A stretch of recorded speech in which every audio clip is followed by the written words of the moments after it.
श्री शिवाय नमस्तुभ्यम। 19 मार्च चैत्र माह रंग भरी पंचमी की आप सभी को ढेर सारी शुभकामनाएं। कर ले यह उपाय, आएगी घर में सुख समृद्धि, आप खेलेंगे करोड़ों में।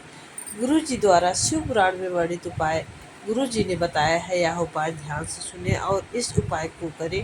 यह मौका बहुत दिनों बाद बहुत ही शुभ संयोग बन रहा है और यह मौका बहुत दिनों बाद आया है, तो उपाय कर ले अपने जीवन में सुख समृद्धि और सभी मनोकामना की पूर्ति के लिए यह उपाय अवश्य करें। श्री शिवाय नमस्ते। कष्ट नहीं आ सकता, रोग बीमारी तकलीफ नहीं आ सकती। आपके लिए तो लाभदायक है। समझ लो ये कथा। शास्त्र कहता है कि जिसके घर में संपदा की कमी हो, पैसा आ ही नहीं रहा हो, सब तो उलझ गया हो, बहुत टेंशन चल रहा हो, पंचमी तिथि के दिन गन्ने का रस जानते हैं, ईख का रस, गन्ने का रस तुलसी जी के क्यारे में हाथ में लेकर 7 बार अपना नाम और गोत्र बोलकर छोड़ दो। जिंदगी में 3 साल में तो करोड़पति बनकर बैठ जाओगे। अभी लक्ष्मी की कमी नहीं आ सकती। तैयारी में बैठे रहोगे कि फिर पंचमी तिथि आए। 3 मंत्रों का स्मरण शिव पुराण में कहा गया है। पहला ओम नमः शिवाय, दूसरा मार्कंडू जी के पुत्र मार्कंड के पुत्र मार्कंडे जी की उम्र थी मात्र 12 वर्ष जीवित रहने की, और पिताजी ने कह दिया था कि तू शंकर का भजन कर, तू शिव का स्मरण कर।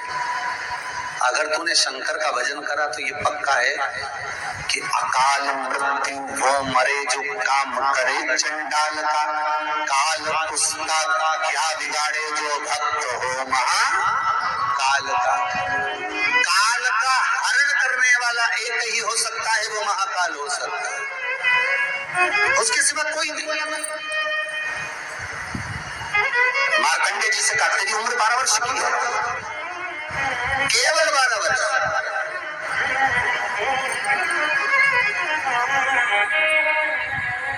पूछा पिता जी से चरण पकड़कर मार्कंडे जी पूछते हैं, मैं 12 वर्ष बाद मर जाऊंगा? प्राण छूट जाएंगे? कथा सुनी थी पिताजी के मुख से कि यमराज आता है, पाड़े पर बैठकर गदा लेकर आता है, बड़ी बड़ी मूंछें हैं, काला स्वरूप है, मुकुट सोने का पहनता है, हीरे का उसमें एक रतन लगा होता है, गले में भी स्वर्ण, उसमें हीरे जड़े होते हैं, काला विग्रह होता है यमराज का, और वो अपने दूतों के साथ आकर पास डालकर बांध कर ले जाता है। तो उस मार्कंडे को वो चरित्र याद। आज अंतिम दिन 12 वर्ष की वो घड़ी, वो पल, वो क्षण आ गया जब मार्कंडे जी के प्राण छूटना है। समय आ गया। मार्कंडे जी के पिता जी से कहा जाओ और जाकर आप शंकर की भक्ति में रम जाओ। पिताजी और माताजी भी लग गए, मार्कंडे जी भी लग गए। मार्कंडे जी को लेने के लिए यमदूत आ गए, डर गया।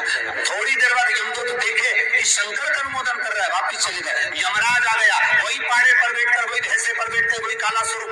डर लग गया 12 साल के बच्चे को। उसने शंकर का शिवलिंग पकड़ लिया, गले से लगा लिया, शंभो मुझे भय लग रहा है, शंकर मुझे भय लग रहा है। और तब तेज महामृत्युंजय मंत्र को, वैदिक मंत्र को पुकारना प्रारंभ करा। जब 33 अक्षर के उस महामृत्युंजय मंत्र को पुकारा, शंकर सामने खड़ा हो गया, यमराज पीछे हट गया। ये अब मेरा है, इसको तू नहीं मार सकता।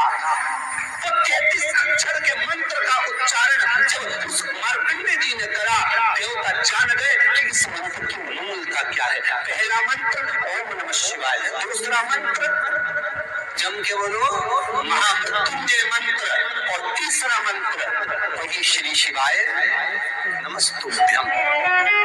ध्यान दीजिएगा, मंत्र के 3 क्रम है। वैदिक, तांत्रिक, शाक्तिक। मंत्र के 3 क्रम है। तीनों मंत्र देख लीजिए, तीनों का क्रम देख लीजिए। पंचमी बहुत ही महत्वपूर्ण पंचमी माना जाता है। इस दिन अगर आप गुरु जी द्वारा बताए गए शहद और तुलसी के उपाय को करते हैं तो आपके घर में धन संपदा आएगी, साथ ही रोग और बीमारी से मुक्ति मिलेगी, विषय विकार घर से निकल जाएगा, नकारात्मक ऊर्जा घर से बाहर निकलेगी और सकारात्मक ऊर्जा का संचार होगा। यह उपाय अवश्य ही करें। श्री